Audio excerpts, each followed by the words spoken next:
Hello everyone. In today's video, we are going to learn how to build a before-after image slider in Webflow.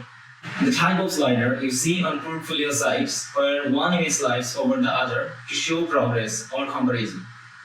And the best part, it will be completely smooth, fully responsive, and you can drag it only from the handle. We are going to build it step by step in 4 simple parts. In part 1, we will create every element we need.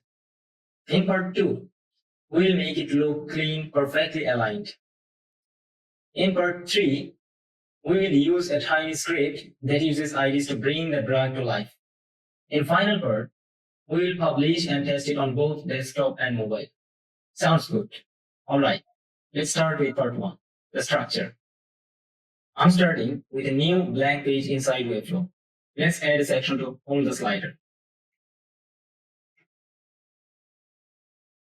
I will rename this section to slider section. This part is not mandatory, but it will keep everything organized. Inside this section, let's add one div block. This will be the main wrapper for our entire before-after slider. I will rename this block to before-after wrapper, or you can name it anything you like. And we will set an ID for this something BA wrapper. We will name this ID later in JavaScript to target it directly. Think of this wrapper as the container that holds both images and the drag handle.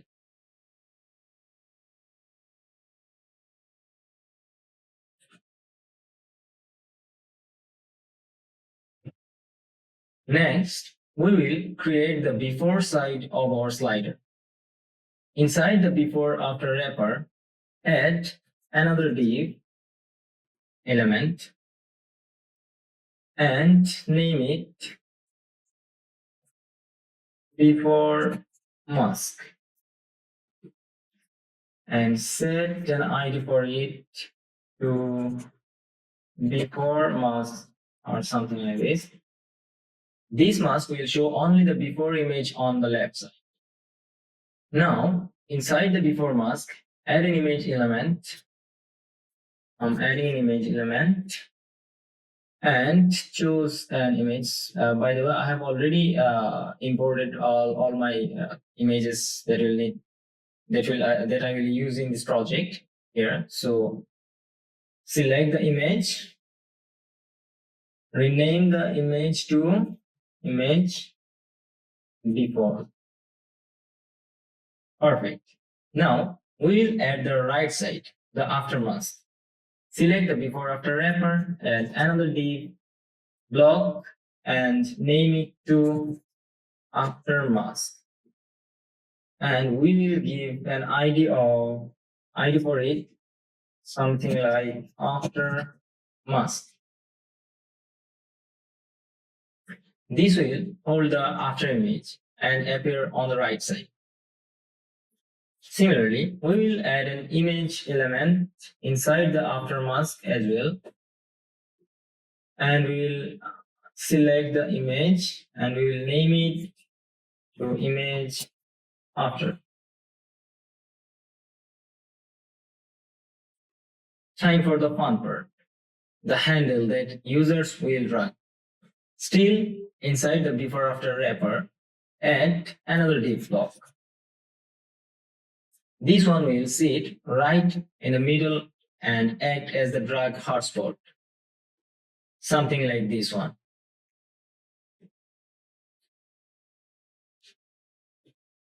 So I have added the div block and we will rename it to drag hotspot and we will give it an ID of drag hotspot.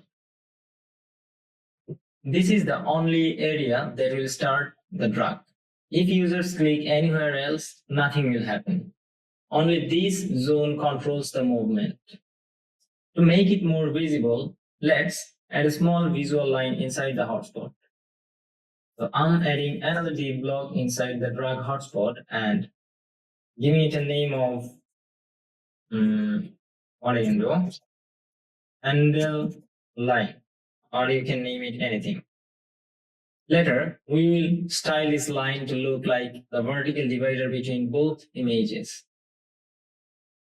Let's open the navigator panel and confirm that everything looks correct.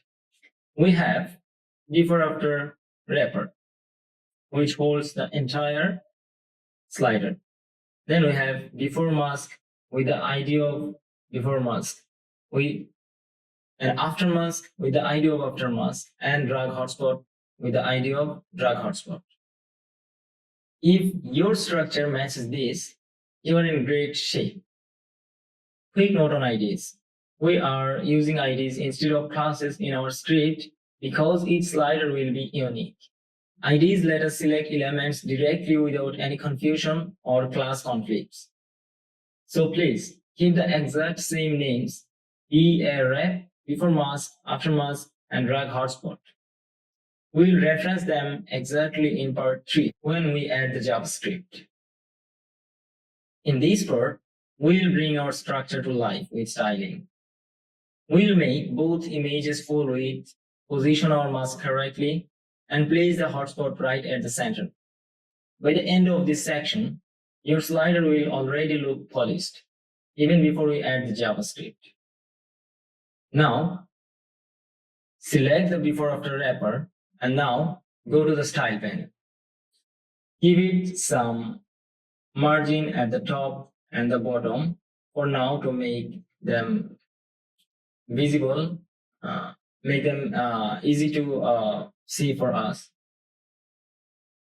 Give it a width of 100% and height of anything you would like. It should be, I'm giving it 700 or 720 pixels for now.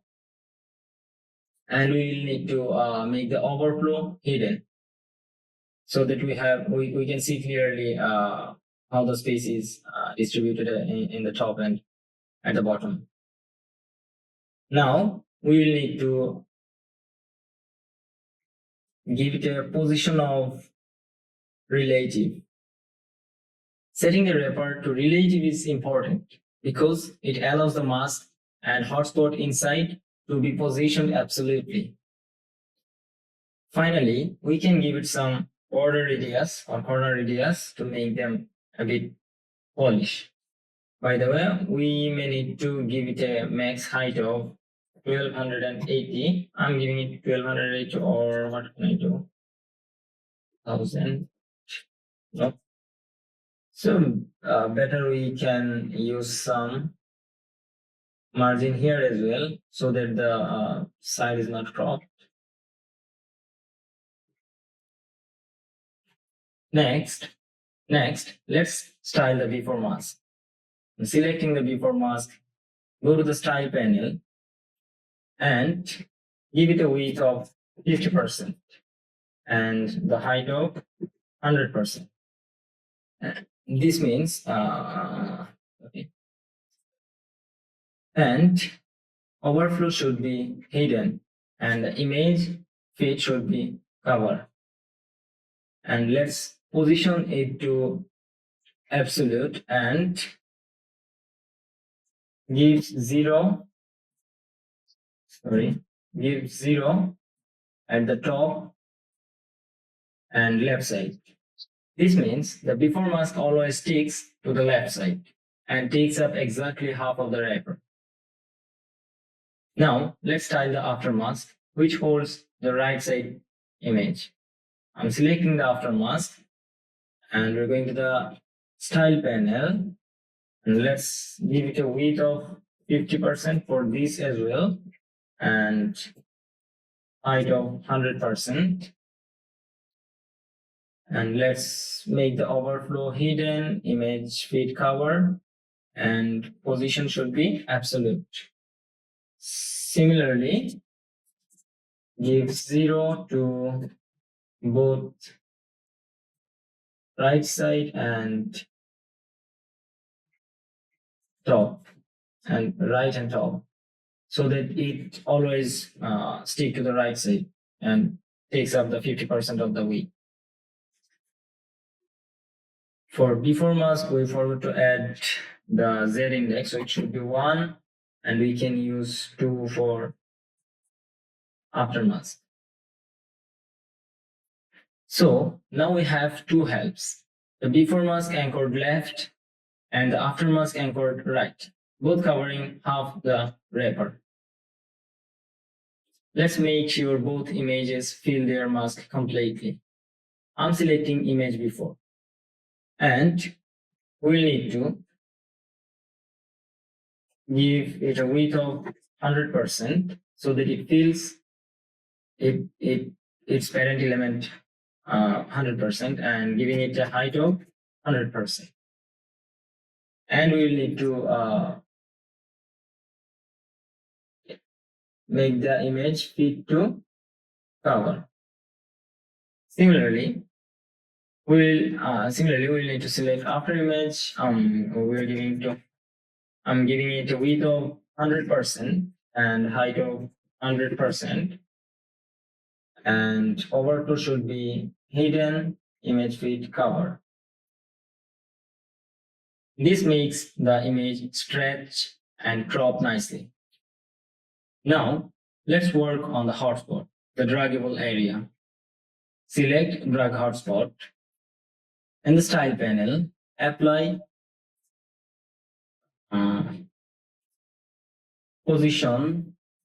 apply the width of something 64 pixel. I'm selecting 64 pixel, or you can give it anything you'd like.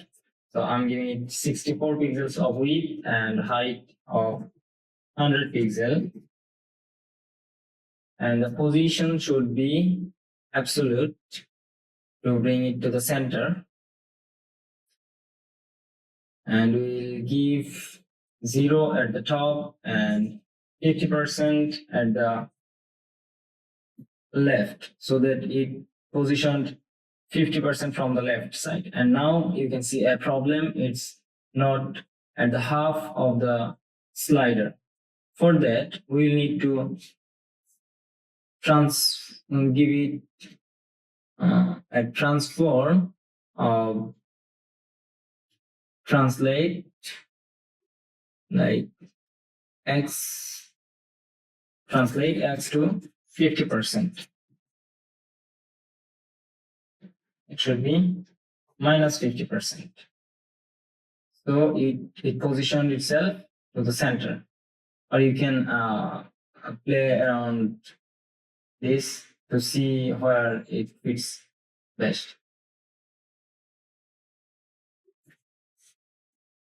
And to appear it higher up at the slider, we will need to give it a Z index of, let's say I'm giving it to 5. Stay safe. This centers the hotspot perfectly, and the cursor icon changes to the left.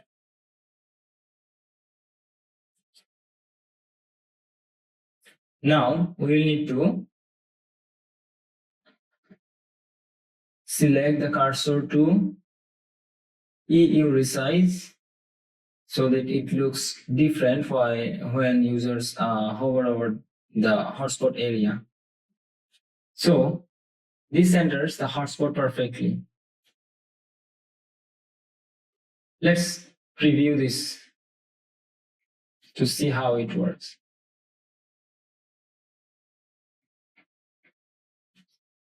So as you can see, this centers the hotspot perfectly, and the cursor icon changes to the left right arrow. So users immediately know it's draggable.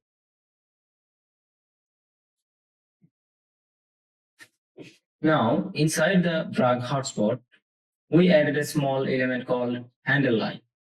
Let's style that too. I'm giving it a width of 12 pixels for now, and you can give it any width as you like. And we are giving it a color of red just for now, so we can see that it's visible. And we'll need to position this absolute and 50% from left and 0 from top. And we'll need to give a Z index here as well. So I'm giving 6.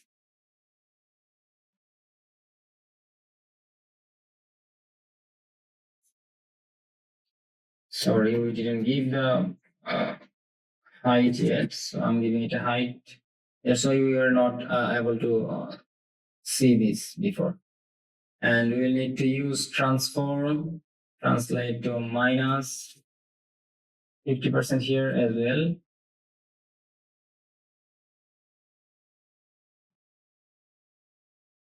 We'll need to manually adjust this. So it's now perfectly at the center of the slider.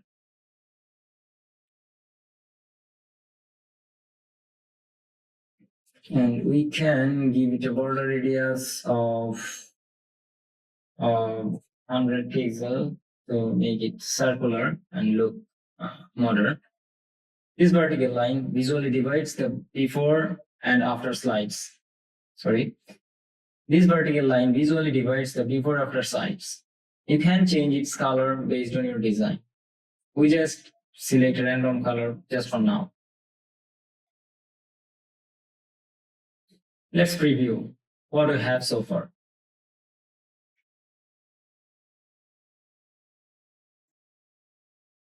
You should see both images fully covering the slider.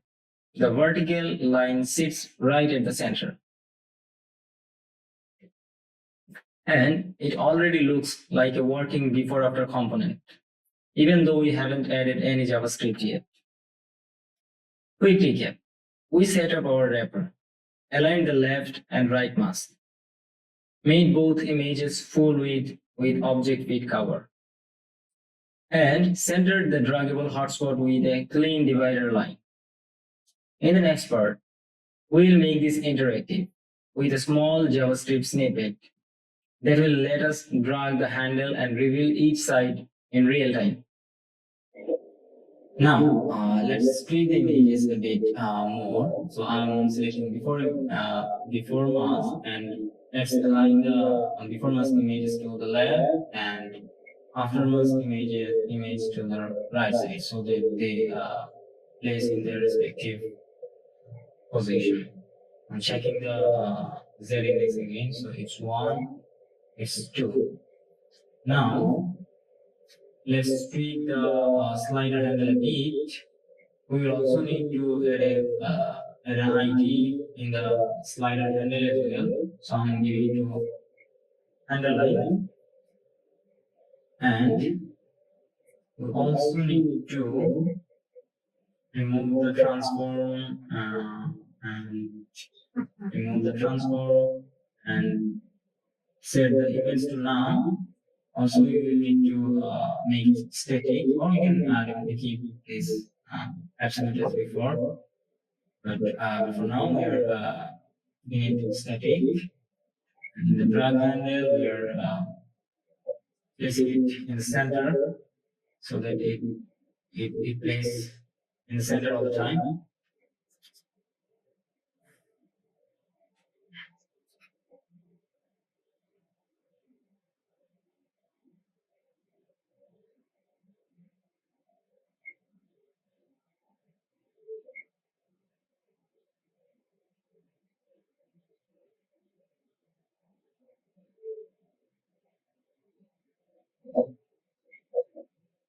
Let's make the Webflow 1440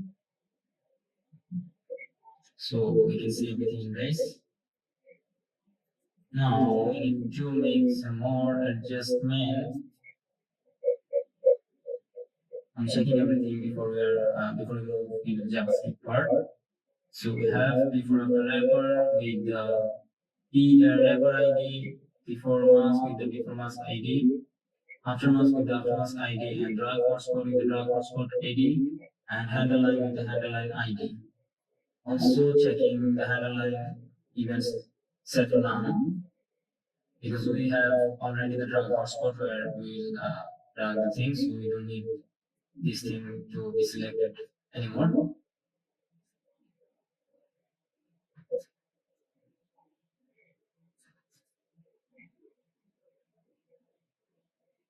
This is the part where your design actually becomes functional. We will write a small, lightweight JavaScript that lets you drag the slider handle. Let's start by adding our script. Inside Webflow, open up the settings and scroll all the way down to the section called Before Tag. This is where we will paste our custom code. The script will run as soon as the page loads. So it's perfect place for lightweight iterations like this. I have kept the code in my Notion doc already, so you can just copy the code from here and paste it in the before body tag. I will share the link of the code in the description below, so make sure you check it out. So I'm adding the code here and clicking save, and let's publish our site to see if the slider is working or not. So I'm hitting on the publish button and let's check it out here. I have already opened it. So, boom, as you can see, the graph handle is working perfectly. Also, let's check the responsiveness of the sliders. Going to the developer mode in my browser, you can use one browser as well. So, mm, since I didn't work on the responsive version here, that's why the height is still 700, or let me check. Height of the slider is still 720 pixels, so we may need to reduce the height here. So I'm giving 300 or something. And let's see, publish it again, and let's see how it looks. So I'm coming to the browser again and refreshing the site.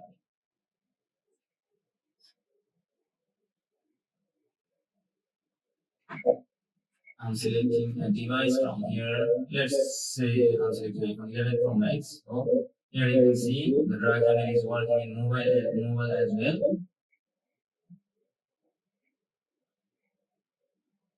You can make some tweaks here and there, so it will you will get the perfect slider in both desktop and mobile as well.